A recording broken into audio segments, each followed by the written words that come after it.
Hello मेरे प्यारे बच्चों, मैं हूं सुधीर पांडे और आप देख रहे हैं 100 टाइम्स एजुकेशन क्लासेस और आपका बायोलॉजी वाली क्लास में स्वागत है। हम लोग अभी पढ़ रहे थे किसके बारे में, अर्नेस्ट मेयर के बारे में। हम लोग जो है क्लास 11th की बायोलॉजी की बुक NCERT पढ़ रहे हैं, जिसका पहला चैप्टर है द लिविंग वर्ल्ड, और उसमें हम लोग पढ़े हैं सबसे पहले अर्नेस्ट मेयर साहब के बारे में। तो जिन्होंने पहला लेक्चर ना देखा हो प्लीज़ वो जा कर के देख सकते हैं, biology for NEET class 11th। इस जो है प्लेलिस्ट में आप जाके देख सकते हैं, रील फंस रही है। आइए तो अब हम लोग देखेंगे अर्नेस्ट मेयर साहब से संबंधित जितने भी नीट में क्वेश्चन आते हैं, हम उन सारे क्वेश्चंस को देखेंगे। हम लोगों ने यही डिसाइड किया है कि पहले एक टॉपिक को पढ़ेंगे, फिर उस टॉपिक के जो है आने वाले जितने भी सारे क्वेश्चंस हैं उसको हम लोग करेंगे, जिसकी संभावना अधिक है, ज़्यादा से ज़्यादा है। क्योंकि जो पेपर के लास्ट में या हम लोग चैप्टर के लास्ट में क्वेश्चन करते हैं तो उसमें टॉपिक भूलते भी हैं, उसमें सही से याद नहीं होता है। तो इस तरीके से याद भी होगा और आपको आंसर भी पता चलेगा और आपको नीट में आने वाले क्वेश्चंस की अच्छे से प्रैक्टिस भी हो जाएगी। तो प्लीज़ ज़रूर देखिए आप 100 times education classes for sure selection ना इन नीट। मैं हूँ सुधीर पांडे, आपका बायोलॉजी टीचर। तो चलिए हम देखते हैं अब अर्नेस्ट मेयर से संबंधित क्वेश्चन। ये है लेक्चर नंबर 2 और चैप्टर का नाम है द लिविंग वर्ल्ड। उसमें अभी जो सबसे पहले पेज में दिए हैं अर्नेस्ट मेयर, उनके बारे में हम लोगों ने कल पढ़ा था लास्ट वीडियोज़ में। अब हम उन्हीं के क्वेश्चंस को करेंगे। तो बच्चा आपको सेलेक्ट होने के लिए कुछ भी नहीं करना है, सिर्फ और सिर्फ जो है NCERT की बुक पढ़नी है और ज़्यादा से ज़्यादा क्वेश्चंस को करना है। जितने आप क्या है MCQs करेंगे, मल्टीपल चॉइस ऑप्शंस करेंगे, उतना आपको फ़ायदा रहेगा। तो चलिए फिर हम जो है करते हैं अपने क्वेश्चन। और ये देखिए क्वेश्चन मैंने पहले से लिख दिया है 3-4, क्योंकि ताकि लिखने में आपका टाइम ना लगे और आपका समय बर्बाद ना हो। YouTube का मतलब है कि कम टाइम में ज़्यादा से ज़्यादा चीज़ें आपको बताई जा सके, पढ़ाई जा सके। और प्लीज़ आपको कोई भी किसी का भी कोई नोट्स, कोई भी स्टडी मटेरियल पढ़ने की ज़रूरत नहीं है यदि आप NCERT पढ़ते हैं और क्वेश्चंस को भली भांति करते हैं। तो हम लोग देखेंगे अर्नेस्ट मेयर से संबंधित क्वेश्चन MCQs, मतलब मल्टीपल चॉइस क्या है क्वेश्चंस। आइए तो देखते हैं बेटा। पहला क्वेश्चन है, प्लीज़ चैनल को सब्सक्राइब जरूर करिए, वीडियो को लाइक करिए, अपने दोस्तों के साथ शेयर जरूर करिए। तो आइए देखते हैं बेटा, हम लोग पहले से क्वेश्चन को लिखे हैं ताकि आपका टाइम ना बेकार हो। तो MCQs मतलब मल्टीपल चॉइस क्वेश्चंस में द लिविंग वर्ल्ड जीव जगत है लेक्चर नंबर 2। पहला ही क्वेश्चन है कि अर्नेस्ट मेयर बॉर्न ऑन क्या 5 जुलाई इन। तो इसका मतलब है कि अर्नेस्ट मेयर जो है 5 जुलाई को पैदा हुए थे। इन मतलब कहाँ पे? पहला जयपुर इंडिया, आपको आंसर बताना है। दूसरा न्यूयॉर्क अमेरिका। तीसरा टोक्यो जापान, मतलब जापान कंट्री में। चौथा कैंपटन जर्मनी।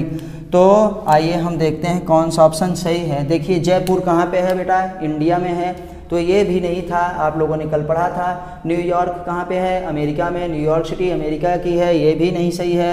ये टोक्यो कहाँ? जापान में है, ये भी नहीं सही है। कल हम लोगों ने देखा था कौन सा आंसर, अब तक आप लगा चुके होंगे, 4th। कौन सा? 4th, कैंपटन शहर में। कैंपटन शहर में। और देश कौन थी बेटा? जर्मनी। कौन सी कंट्री है? जर्मनी में। तो इसका मतलब आपको पता चल गया कि अर्नेस्ट मेयर का जन्म कहाँ हुआ था। तो अर्नेस्ट मेयर का जन्म कैंपटन शहर में जर्मनी देश में हुआ था। तो आइए हम लोग फिर आगे देखते हैं अपना क्वेश्चन नंबर 2। तो ऐसे करने से आपको धीरे धीरे इन चीज़ों की क्या होती है? प्रैक्टिस होती है बेटा। तो हम लोग आइए देखते हैं अब कि अर्नेस्ट मेयर वाज, जो अर्नेस्ट मेयर वाज, ये क्वेश्चन को आप भली भांति पढ़िए। अर्नेस्ट मेयर वाज क्या थे? अर्नेस्ट मेयर थे, बताइए क्या? एम्ब्रियोलॉजिस्ट, एनाटॉमिस्ट ना, मतलब भ्रूण वैज्ञानिक ना, एनाटॉमी हमारे शारीरिक आंतरिक शरीर क्रिया विज्ञानी थे ना, इवोल्यूशनरी बायोलॉजिस्ट या इकोलॉजिस्ट थे। इकोलॉजिस्ट मतलब पारिस्थितिकी से संबंधित थे, कि इवोल्यूशनरी बायोलॉजिस्ट थे, कि एम्ब्रियोलॉजिस्ट थे, कि एनाटॉमिस्ट थे।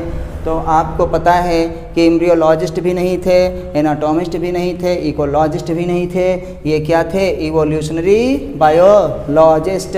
इसलिए ऐसा बता रहे हैं कि ताकि आप जा कर के अपना देखिएगा, बुक में फिर से पढ़िए। एनसीईआरटी ही आपको पढ़ना है बेटा, बेफालतू का एक्स्ट्रा पढ़ने की ज़रूरत नहीं है। तो ऑप्शन कौन सा ये सही हुआ हमारे पास? थर्ड। कौन सा ऑप्शन सही हुआ? थर्ड ऑप्शन सही हुआ कि Mayr, Ernst Mayr was evolutionary biologist. ये क्या थे? इवोल्यूशनरी बायोलॉजिस्ट थे। आइए तीसरा क्वेश्चन में देखते हैं। Who has been called the Darwin of the 20th century. मतलब किसको पुकारा जाता है 20th सेंचुरी का डार्विन? मतलब 20वीं सदी का डार्विन किसे कहा जाता है? किसको कहा गया है 20वीं सदी का Darwin? Who has been called the Darwin of the 20th century? तो ऑप्शन नंबर 1 है हेकेल। नहीं, बायोजेनेटिक लॉ दिए हैं हेकेल। मेंडल क्या है? जेनेटिक्स का लॉ दिए हैं, आप जानते हैं। Ramdev Mishra father of ecology in India हैं। ये चौथा ऑप्शन आपका सही है, अर्नेस्ट मेयर। क्या है?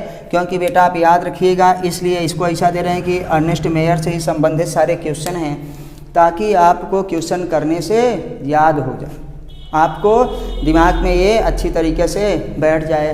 तो हम लोग क्वेश्चन को कभी मत छोड़िए, क्योंकि खुद से क्वेश्चन करने का मन नहीं होता या टाइम कम मिलता है, तो इसलिए सीधे हम ही करवा रहे हैं। तो आइए देखते हैं, तो फिर से देख लेते हैं। Who has been called the Darwin of the 20th century. 20वीं सदी का डार्विन किसे कहा जाता है? अर्नेस्ट मेयर को। आपको ऐसे याद हो जाएगा।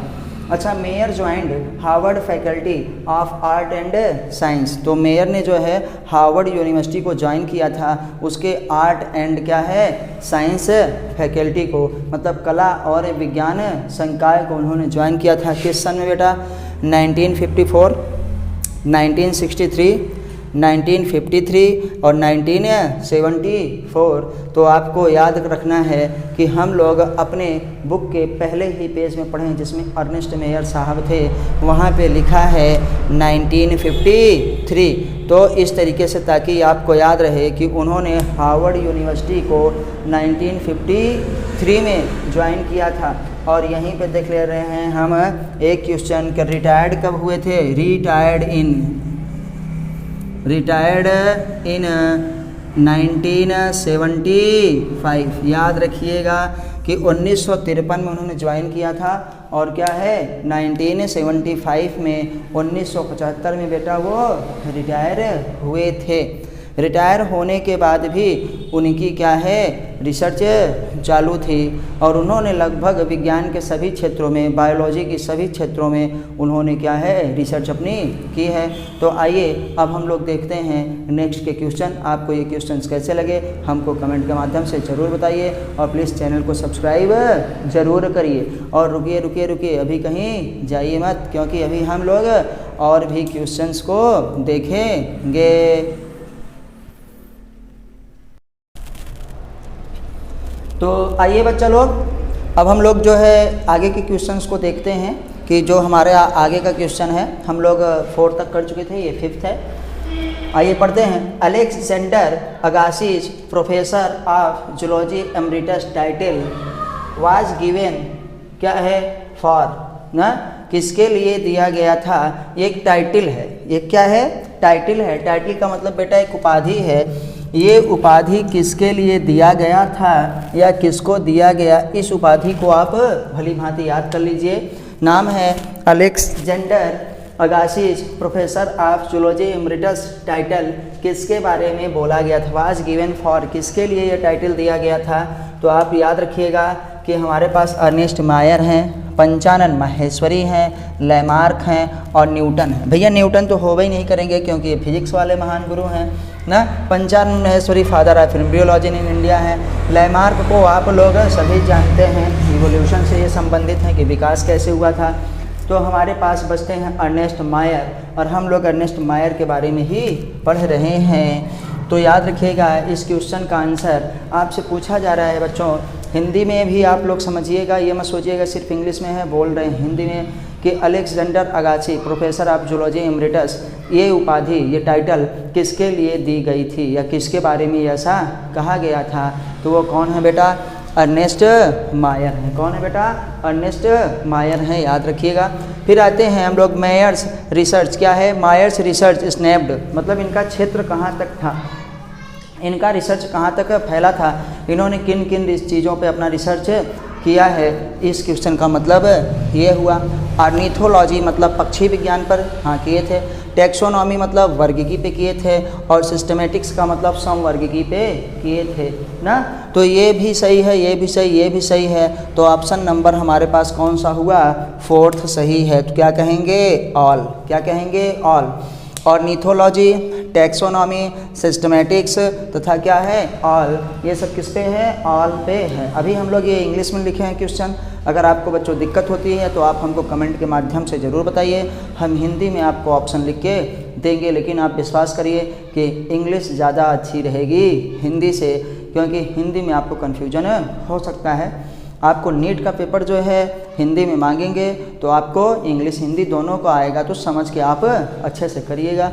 तो आइए हम देखते हैं कि ऑर्निथोलॉजी, टैक्सोनॉमी, सिस्टमेटिक्स ये क्या है? ऑल है। तो ऑल सही है। इन्होंने और भी दिया था, और किस पे किया था हम देख लेते हैं कि इन्होंने history and philosophy of biology पे भी किया था, इवोल्यूशन पे भी किया था, ऑर्निथोलॉजी, टैक्सोनॉमी, सिस्टमेटिक्स, जू जियोग्राफी पे भी इन्होंने अपना रिसर्च किया है, इन्होंने अध्ययन किया है, उस पर बहुत सारी खोजों को किया गया। इनका रिसर्च क्षेत्र एरिया बहुत बड़ा था, बायोलॉजी की कोई भी ऐसी ब्रांच नहीं बची थी। तो आइए फिर देखते हैं नेक्स्ट क्वेश्चन है biological species term given by. तो याद रखिएगा सबसे पहले ये जो बायोलॉजिकल स्पीसीज है इसमें अग्रणीय माने जाते हैं कि बायोलॉजिकल स्पीसीज क्या है? पायनियर हैं ये बायोलॉजिकल स्पीसीज के। तो इसका मतलब है कि सबसे पहले बायोलॉजिकल स्पीसीज टर्म का नाम किसने दिया या बायोलॉजिकल टर्म स्पीसीज का उपयोग सबसे पहले किसने किया? एरिस्टोटल ना, थियोफ्रेस्टस, ये तो क्या है? फादर ऑफ जूलॉजी, ये हैं फादर ऑफ बायोलॉजी हैं, फादर ऑफ क्या हैं? ये जियोग्राफी मतलब भूगोल के भी जनक हैं, अरस्तु ही हैं। ये थियोफ्रेस्टस फादर ऑफ बॉटनी। हमारे पास बचते हैं कौन बेटा? अर्नेस्ट मायर। कौन बचते हैं? अर्नेस्ट मायर। तो हम लोग आइए देख लेते हैं कि ये करेक्ट ऑप्शन कौन सा है? 3rd। और ये नन जो दिया है कोई भी नहीं, ये आंसर है, ऑप्शन गलत है। तो हमारे पास कौन सा ऑप्शन सही हुआ? 3rd ऑप्शन सही हुआ। Biological species term given by, किसके द्वारा बायोलॉजिकल टर्म दिया गया था? तो आप याद रखिएगा किसके? अर्नेस्ट मेयर के ही द्वारा। Mayor awarded the triple crown of biology. तो आपको ये भी याद रखना गया है कि ट्रिपल क्राउन ऑफ बायोलॉजी किसको मिला है? तो याद रखिएगा अर्नेस्ट मायर साहब को ही मिला है। 1983 में कौन सा उनको प्राइज मिला? Balzan prize. International prize for biology 1998, old book में 1994, याद रखिएगा ना। और इसमें हमारे पास क्या? क्रैफोर्ड प्राइज 1999, और 2004 में वो का देहांत हो गया। तो आपको ये दिया गया है ऑप्शन। आइए देखते हैं बाल्जन प्राइज 1998 ना, international prize for biology 2nd, और ये क्या है? Crafoord prize. तो select the correct option. Option ये नीचे दिया गया है, मतलब ये मैचिंग पेयर वाला है ना। Match the question and select the correct option. Option कौन सा सही है? तो अगर आप देखेंगे कि देखो बाल्जन प्राइज क्या है? 1998 दिया गया, ये सही नहीं है। तो इसका मैचिंग क्या होगा बेटा? बाल्जन प्राइज 1983 में दिया गया था। तो ए का कौन सा है? 2nd।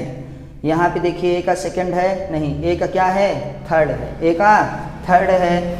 अच्छा हम बी का देखते हैं, इंटरनेशनल प्राइज फॉर बायोलॉजी। तो ये किसका है? बी का। ये 1988 में जो करंट है उसी को अभी समय देखेंगे, जो न्यू बुक में है ये वाला है। ठीक, तो मतलब ए का 2nd, बी का 1st, और बेटा सी का सी ही सही है। सी का सी ही सही है। तो आपको अब इस ऑप्शन में सेलेक्ट करना है कौन से इसमें मैच कर रहा है। अच्छा बी का 2nd ना, बी का 2nd नहीं है, बी का क्या होना चाहिए? 1st, ये गलत है। अच्छा सी का 1st ना, सी का 1st नहीं होना है, सी का 3rd ही होना, ये भी गलत है। ए का 3rd ना, ए का 3rd नहीं बेटा, ए का क्या होगा? 2nd होगा, ये ऑप्शन गलत है। तो आप देख लीजिए किस में ये हो रहा है। आइए देखते हैं ऑप्शन नंबर 2nd में, ए का 2nd ए का सेकंड सही है। अच्छा, अभी एक ही सही मिला है, जिसमें सब सही मिलेगा उसी ऑप्शन को आपको टिक करना है, ये नहीं कि केवल एक देख के। ऐसा नहीं बेटा, एकदम बेसिक से आपको सिखा रहे हैं। जिन्होंने अभी तक कभी शुरुआत नहीं की है, जिन्होंने 9th में नहीं किया, जिन्होंने 10th में नहीं किया है, और जो पहली बार 11th में है और नीट की तैयारी कर रहे हैं एज अ फाउंडेशन स्टूडेंट की तरह, तो आपको ये नीट के लिए, आपके बोर्ड एग्ज़ाम के लिए, आपकी किसी भी एग्ज़ाम के लिए कंपलसरी है। और हम लोग स्पेशली नीट के लिए पढ़ रहे हैं, तो आपको एकदम शुरुआत से बेसिक से ही सीखना पड़ेगा। आपको इसी तरीके के क्वेश्चंस मिलेंगे। धीरे धीरे हम लोग क्वेश्चंस के लेवल को बढ़ाते जाएंगे। ये तो बस शुरुआत है, आगे आगे तो बहुत कुछ करना है। आइए तो हम लोग क्या करते हैं, ये देखिए, तो एक का हमारे पास सेकंड इसमें मैच कर रहा है, तो बी का क्या है, बी कहाँ मैच कर रहा है, फर्स्ट। बी का क्या इसमें फर्स्ट है, नहीं, गलत हो गया, ये भी ऑप्शन गलत है। अब ये आपको गलत मिल गया तो आप उसको छोड़ सकते हैं क्योंकि गलत हो गया, जिसमें तीनों सही होगा वही सही होगा। तो आइए देखते हैं, ए का क्या है, सेकंड, इसमें सही है। अच्छा ठीक है, बी का हमारे पास क्या है, फर्स्ट, इसमें सही है। बी का क्या होगा, फर्स्ट, सही है। और सी का कि देखो थर्ड, सी का थर्ड। देखिए इसमें तीन के तीनों किसमें सही जा रहे हैं, ऑप्शन नंबर सी में बेटा, ऑप्शन नंबर सी। तो करेक्ट ऑप्शन आपका क्या सा होगा, सी। इसमें आपको ए बी सी नहीं भरना है, आपको इसमें ए बी सी देख के जिसमें तीन के तीनों मैच कर रहे हैं वो आपका ए बी सी होगा। इस तरीके से आपको ये जो ट्रिपल क्राउन ऑफ बायोलॉजी है ये भी याद हो जाएगा। किसको मिला था, अर्नेस्ट मेयर को मिला था। Balzan prize 1983, international prize for biology 1998 बेटा, और क्रोफोर्ड प्राइज 1999 पे। और क्या है, मेयर डाइड कब हो गया, 2004 में उनका देहांत हो गया था। तो ये हम लोगों की मेयर से संबंधित कुछ जो है क्वेश्चन थे, MCQs था, मल्टीपल क्या है चॉइस क्वेश्चन थे। उसमें हम लोगों ने सेलेक्ट किया आंसर को और टिक मारा, और फिर आपको अपने जो है इसको OMR शीट में रिंग करके भरना पड़ेगा। तो आपको ये वीडियो कैसी लगी आप हमको कमेंट के माध्यम से ज़रूर बताइए बेटा। क्वेश्चन को ज़रूर करिए, जितना आप थ्योरी पढ़ते हैं, जितनी आप बुक पढ़ेंगे उससे ज़्यादा ही आपको क्वेश्चन करने पड़ेंगे। सारे टाइप के क्वेश्चन हम लोग यहाँ पे सीखेंगे। अभी हम लोग केवल पढ़ चुके हैं अर्नेस्ट मेयर के बारे में, अब हम लोग आगे पढ़ेंगे अपना जो मेन चैप्टर है द लिविंग वर्ल्ड। क्योंकि किसी भी चैप्टर को शुरू करने से पहले, किसी भी यूनिट को पढ़ने से पहले इसमें जो महान विभूतियों ने अपना काम किया है, जो योगदान दिया है, उनके बारे में भी पढ़ना आवश्यक है। उनसे सिर्फ क्वेश्चन बनते हैं इस उद्देश्य से नहीं पढ़ना है, उनके बारे में जानना भी ज़रूरी है, क्योंकि इन्होंने बहुत ही महत्वपूर्ण और बहुत ही अच्छे काम किए हैं ताकि हमको उनसे मोटिवेशन मिले। तो प्लीज़ बच्चों आपसे रिक्वेस्ट है कि आप हमको कमेंट के माध्यम से ज़रूर बताइए हमारी वीडियो आपको कैसी लग रही ना, और इसको पूरा देखिए, चैनल कभी भगाइए मत जो है ना, डाउनलोड करिए क्योंकि उससे कोई आपको फ़ायदा होने वाला है नहीं। चैनल को सब्सक्राइब ज़रूर करिए। जय हिंद, जय भारत। फिर मिलते हैं अगली वीडियो पे, और हाँ, वीडियो को शेयर करना बिल्कुल ना भूलें।